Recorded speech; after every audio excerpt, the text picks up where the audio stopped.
Hello and welcome to a special edition of Shattered Lives. I'm Michael O'Toole and I'm joined as ever by our crime correspondent Paul Healy. Hello, Paul. Hello, Michael.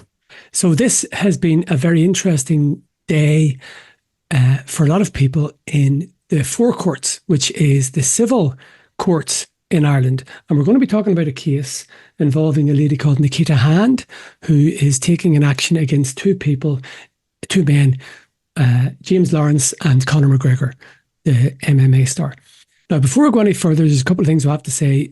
We're going to put up a trigger warning because there are going to be some pieces of evidence from Paul's really fantastic court reporting today that some people may find troubling.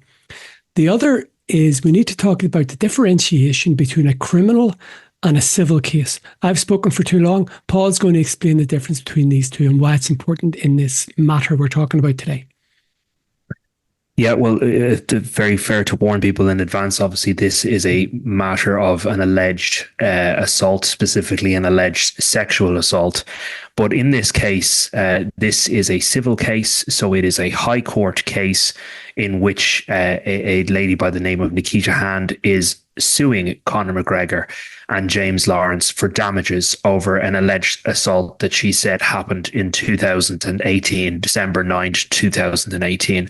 The difference between this and a criminal case would be before the Central Criminal Court in the CCJ in Dublin, not the Four Courts where the High Court is held. And it would also be held before a jury. But it is one in which the case of Garda Síochána would be heard and where an individual would be facing a possible criminal sanction. You know, they may well be facing prison time, for example. In this case, Mr. McGregor and Mr. Lawrence are not facing any kind of criminal penalty, but they may well, if a jury sides with Miss Hand and finds that she was assaulted, as she claims, she may well be awarded damages in this case, of which that jury then decides the amount.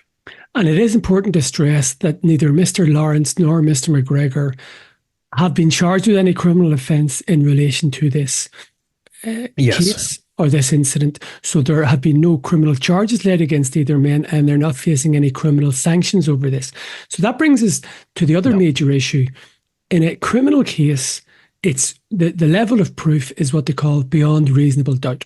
So if someone is charged with murder, the prosecution has to prove beyond all reasonable doubt that the person is guilty. That's not the case in a civil matter like this.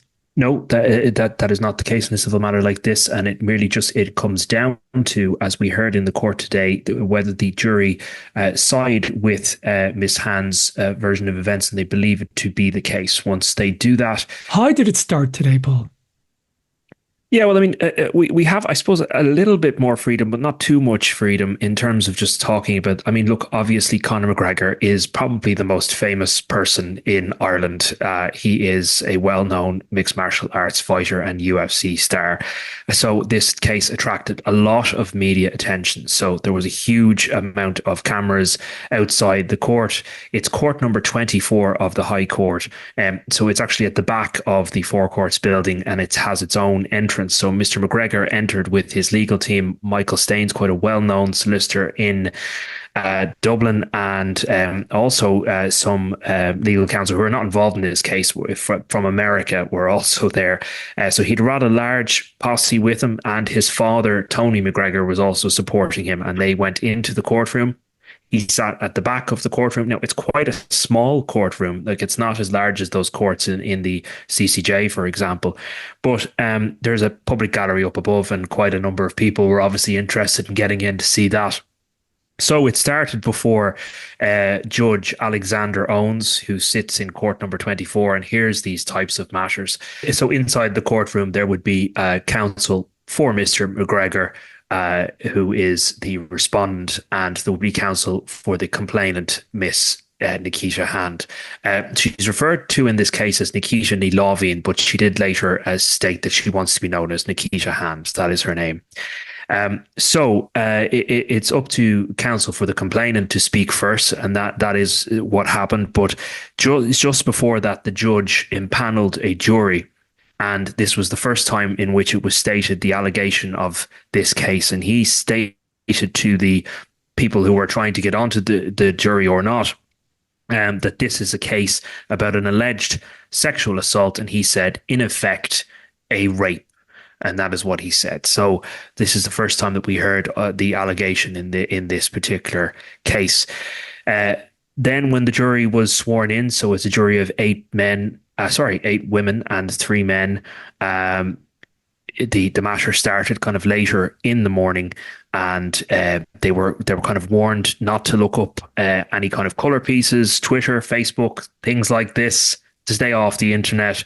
They can do homework in the jury room. They can discuss the case together, but they're not to discuss the case at home or with anybody else. So that's kind of the warning given to the jury beforehand. And then, as I said, it is up to them to select a foreman. And once they did that, it was down to counsel for Miss Hand to open the case effectively.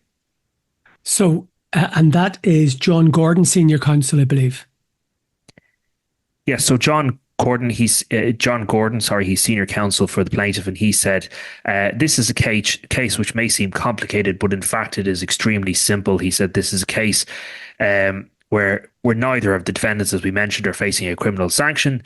And he said that in this case, his client was violated. And that this is the only route for her. This is the only route for her to take, and she sees it as a form of vindication for her to have this matter heard before the jury. He said that the jury will hear disturbing evidence of not just what happened, but of her life since the alleged sexual assault between her and Mr. McGregor and Mr. Lawrence, who obviously denied the claim. He outlined in detail then a little bit of background about Nikita Hand. So she's a 35-year-old hair colorist. We heard she was operating out in Goatstown for 10 years in a hair salon. And she was 29 years of age when this alleged incident happened, as I said, on the 9th of and into the 10th of December 2018. She was going to a work Christmas outing. They started drinking in the salon, and they ultimately went to an event in Airfield and into Goatstown and continued drinking into the early hours of the morning before meeting Mr. Conor McGregor, who she had messaged on Instagram, ended up getting a phone number, and Mr. McGregor contacted her, met her in the car park, picked her up in a car. Her and her friend got in this car, and they thought they were going on to another party, but they, in fact, according to Miss Hand, drove around a number of houses, stopping a couple of times before stopping at the house of the other co-respondent in this case, Mr. James Lawrence, where she alleges Conor McGregor went inside for a period of time, and he came back out with a bag of cocaine, which he shared with Miss Hand and her friend who were in the car. And she in fact later told. So I mean, we were told that he shared that bag of cocaine, and she said she cannot recall Mr. McGregor or Mr. Lawrence taking the cocaine, but she recalled herself and her friend taking the cocaine. They then went in this vehicle to an underground car park. She didn't know where they were going or where they were. They were brought up in an elevator to what she said was the penthouse suite, as it turned out to be the penthouse suite of the Beacon Hotel there in Dublin.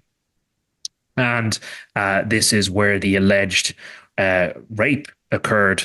And we then got into some of the detail about that. Can I just ask you, Paul, did Mr. Gordon give an indication of what the counter case is going to be? In other words, what the respondents' claims are going to be in relation to this? It was something about it being basically a financial case. Yes, so this was outlined by Ms. Hand's counsel. So we went through a booklet of the evidence which was given to the jury to look at, and he specifically picked out portions of the defence's arguments in this, and he says it effectively comes down to Mr. McGregor and Mr. Lawrence calling his client a gold digger and a fraud, and that she was looking for up to €1 million in damages for what they said was a consensual encounter, consensual sex. He stated that Mr. McGregor is saying that this effectively was, quote unquote, rough sex, and that it was consensual. And he said that is his argument. That's what he says about this. Okay. So the jury were shown, said they will be shown photographs which show Miss Hand's wrists, that they were black and blue. We later come back to that in terms of injuries, that she had bruises across her body, legs, arms, hands, on her chest, on her breasts.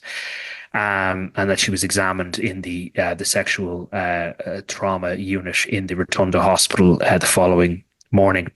In relation to Mr. Lawrence, it's alleged that she had sex with Mr. Lawrence twice, including after the alleged rape with Conor McGregor that same morning. And Mr. Lawrence is saying this was a consensual encounter, and that the two were flirting and kissing, and that they were getting on with one another. And Miss Hand says she cannot recall, she doesn't recollect any of that occurring. So it is effectively an allegation of assault against him as well. And it's important to stress, and we're going to keep doing this because this is a civil matter, that Mr. McGregor and Mr. Lawrence both deny the claims. And that's why we're having a trial. They're contesting the claims from the complainant. Yes, I'll circle back just as we're talking about what the defense are saying and what Mr. Gordon said about the defense's position. Obviously, sorry, I've said defense. I mean the counsel for Mr. McGregor and for Mr. Lawrence, what their position is on this. Obviously, they haven't had an opportunity to actually lay out their case, but Mr. Gordon has said, in the face of this, I'm now quoting, Mr. McGregor tells you that this was a consensual encounter, that they were just having fun and a bit of rough sex. That is his answer. What did I say to you about common sense? Don't ever be fooled about leaving it behind you in this courtroom. What he is saying to you is that she consented, that she gave him license to carry out what had it been a really brutal assault on her body. Okay. I'm interested now. I believe the next witness, or the first witness, was a Dr. Daniel Kane. You mentioned the Rotunda Sexual Assault Treatment Unit in central Dublin. I believe Dr. Kane would be a worker there, a doctor there. Yeah, he's now based in Cork, but at the time in 2018, he was a gynecologist working in the Rotunda Hospital in accident and emergency, and also in the sexual assault trauma unit within the Rotunda Hospital. He stated that he met Nikita Hand that morning on the 10th of December 2018, when she was brought in via ambulance. So the court had heard that Miss had been brought by ambulance after coming home, and her mother was concerned about the state that she was in, and she was brought to the Rotunda Hospital. He said, so he was asked about Miss Hand and her demeanour at that point, and he said she was incredibly upset. She was shaking and crying throughout, and he had in his notes what he said Miss Hand told him about the night in question and about what had happened to her. So a quote that he attributed to Miss Hand: I was out yesterday with my friend. I was at a hotel. I can't remember where it was. The night was very blurry. I was in the room. That's where it all happened. He had me by the neck. He stopped me from breathing a few times. I thought he was going to kill me. And she's attributed that to Conor McGregor, obviously, in relation to this allegation. So she had claimed that Mr. McGregor had pinned her down on the bed, and there was I'll come back to that, actually. I'll come back to that because I want to just get into what Dr. Kane actually did in the examination. So Dr. Kane, it was up to him to examine Miss Hand, which she consented to. He noted that she had multiple body injuries. I'm not going to go through all of them in detail, but he went right from her jawline, her neck, her right arm, her fingers, her knuckles, right down to her buttocks and her legs, full of bruises, a multitude of bruises and injuries, he said.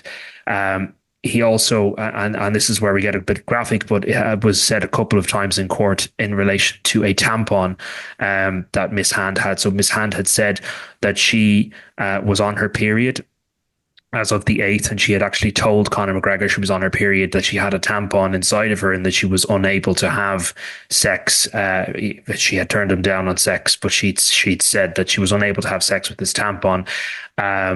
Dr. Kane said that this tampon was wedged uh, quite high up in her vagina, and that he had to remove it using a forceps, and that it was breaking apart, and that he had concern that some of it was still inside of her at the time. He said that his findings were consistent with the outline of events as described by Nikita Hand, that she had been assaulted and pinned down by Conor McGregor and allegedly raped. Okay. Was there any cross-examination? Sorry. There was some cross-examination. Mr. Remy Farrell, senior counsel for Mr. Conor McGregor, did cross-examine the witness, Dr. Kane, and specifically was asking about circumstances, for example, where a person could have consensual sex with a tampon. He stated that Dr. Kane that that is possible, but he had not seen the likes of that in the sexual assault trauma unit before. So that's an example of one of the things that came up in the cross-examination of Dr. Kane. Okay. Following that, then the final witness of the day, and indeed we'll be talking about this, I'm sure, again tomorrow, was Miss Hand herself. So she was in court, and she was supported by her partner. She was sitting at the back of the courtroom on the opposite side to Conor McGregor. Just as a matter of interest, how big, you mentioned earlier, it's not the biggest courtroom, so they'd be relatively close to each other, would they? A few feet from each other, yeah. I mean, quite close, yeah. Just on another bench on the opposite side of the room, as she was supported by family and her partner. So she took the stand, and she gave an account of that particular night. First, getting into just her background. As we mentioned, she was a hairdresser. She was doing color, and spoke about her background there, working for over 14 years in salons across the country. She went on and spoke about this Christmas party, that they had a couple of beers, that she had a red jumpsuit on, and she was asked, did she post anything to her Instagram? She talked about her Instagram posts and her relationship with Conor McGregor. So she said that she knew Conor McGregor through her cousins, and that they had mutual friends, and that Conor McGregor did follow her. She followed Conor McGregor, and that he was able to see her posts on Instagram. And she put up multiple posts from the night in question, including out at the Christmas party event. It was a circus-themed Christmas party event that they went to, and he had seen some of that. She was also asked about prior contact that she would have had with Conor McGregor, and she was shown and mentioned a particular post where Conor McGregor put up a picture on his Instagram of his proper 12 whiskey, and she had said, can I have some of that? And he said, you can have whatever you want, Nikita. So then we got into the actual night in question. She went out to Airfield. She was asked about what kind of drinks that she had. She mentioned Bacardi and Coke and beers that she had. And when she got to the event in Airfield, she said that she took some cocaine with her friends. She said, we were just having a good time, laughing and joking. She said that Conor McGregor then posted on Instagram under one of her photos asking, where are you? She contacted him. She didn't respond immediately, but she said in the early hours of the morning, when they went back to the salon to have a couple more drinks as the night was kind of coming to a close, her and a couple of friends wanted to stay out, and she messaged Conor McGregor back. She said some of them wanted to stay up, so she told Conor McGregor what they were doing, and she said, send us your number. He sent on his number. She rang Conor McGregor, and she said that he asked me where I was. I told him where I was, and he said he would come and get us. She said it was taking ages, and her friend Danielle, who was with her, didn't really believe that Conor McGregor was going to come and pick them up. She was asked what time. A couple of times she was asked, what time did this occur? What time did that occur? She said she admitted that she's not great with times, but she reckoned that McGregor showed up around 9 or 10 in the morning. That's 10th of December now, 2018. He was outside the salon in a car park. A security guard was driving this particular vehicle, and Conor McGregor was in the back. She sat in the middle with McGregor to her left and her friend to her right. As I mentioned, drove around the estates and ended up at Mr. Lawrence's house, where she said he came out with this bag of cocaine and they took it in the car. And Mr. Lawrence, I think the evidence is he would live in the Crumlin area, is it? He has an address in Rafters Road. Yeah, Okay. is that Drimna, Rafters Road? Yeah, Crumlin Drim area. Yeah. Yeah. So she was asked about the mood in the car, and she said it was initially quite good, but the mood then changed because McGregor was bragging about the watch that he had on him, and Daniel said, "Shut up and stop showing off." He got annoyed and aggressive with her, she said, and she was just trying to calm the situation down. He initially told the driver to pull over. The situation was resolved, and things got back grand again. And then they, as I said, they went to Mr. Lawrence's house. So that was just before they went to Mr. Lawrence's house. Mr. Lawrence got in the car, they went to the hotel, and as I said, they went up to this particular a penthouse suite, which was described as being 2 rooms adjoining with a door in it. And she said the mood again was good. Initially, was playful, and that she even got into the bathtub fully clothed. She was messing around. She mentioned that drinks were brought up, big bottles of spirits with mixers, and that they were enjoying their drinks. And she then remembered 2 separate encounters. So she could remember being in the room with Mr. McGregor, and she said there were bodyguards, and she felt uncomfortable about that. She got out of the room and went back into the other room with Mr. Lawrence and her friend Danielle. She could recall then an incident where she was in the bedroom and Mr. McGregor was in the ensuite bathroom, and Mr. McGregor had told her to, quote unquote, suck on that. We'd earlier heard the counsel for Miss Hand say that her client was effectively told to suck Conor McGregor's cock. So that's the way it was described even in court. She was disgusted by that, but she decided not to make an issue of it, and she tried to leave the room again.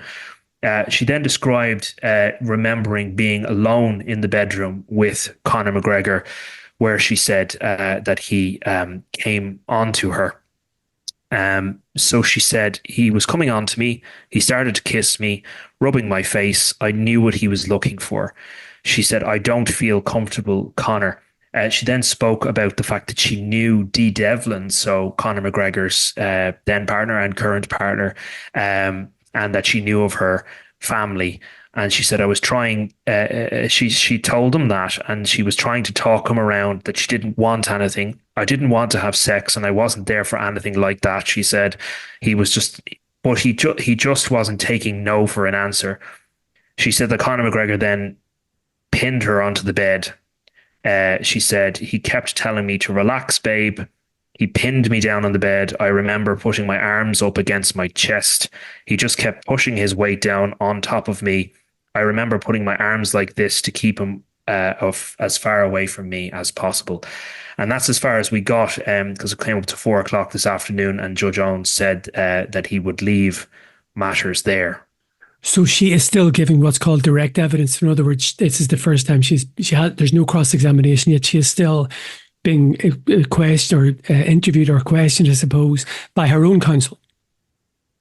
She is still being questioned by her own counsel. Yeah. Now, I want to just go back to something that she has not gotten to this part of her own evidence as such, but her own counsel did tell the jury when he was giving the outline, the facts of the case, that when Mr. McGregor allegedly pinned her down and raped her, he said, this is what Conor McGregor is alleged to have said. Now you know what it was like in the octagon when I went down 3 times. So that is what he's alleged to have said to her when he was pinning her down and sexually assaulting her. Okay, so it finished at 4:00. She's still under direct questioning or direct examination, I suppose. Miss Hand will be in the witness stand again tomorrow, which is Wednesday.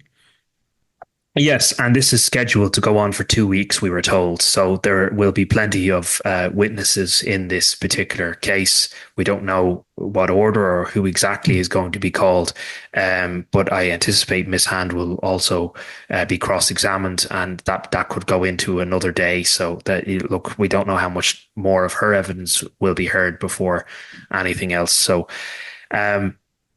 I would just advise people that as much as there's publicity in this case, you're probably wondering why we're being so cautious. It is still a case that's ongoing before a jury, and that's why, we have to stick to what is said in court largely. But obviously, it's a case that attracts a lot of interest for obvious reasons. And to stress again that this is not a criminal case, it's a civil matter. And Yes. as I said, there are different levels of standards of proof and that sort of thing, but nobody is charged with any criminal offences here. Yes. Okay. So, as I said, we'll have to see what way it goes. If the jury does side with Miss Hand, they can decide damages. We don't yet have a number on that, but I don't think, is there a cap on damages in high court cases or not? But we've already heard that there is allegedly damages of up to €1 million being sought. So it's a very high profile case. And we'll have to just continue to follow it day by day and see how it goes. And thanks, Paul. And I thought your tweets were fascinating today. And Paul, you can see Paul's tweets on his Healy Hat Twitter account, or he's also doing a live blog on shorturl.at. So it's very compelling copy. So thanks, Paul. And we'll do this again tomorrow, shall we? We'll see. We'll see. We might be quite tired from the US election and from whatever else goes on tomorrow as well. So yes, but we'll aim to give you as many updates as possible from this case. Thank you. Okay. Thanks, everybody.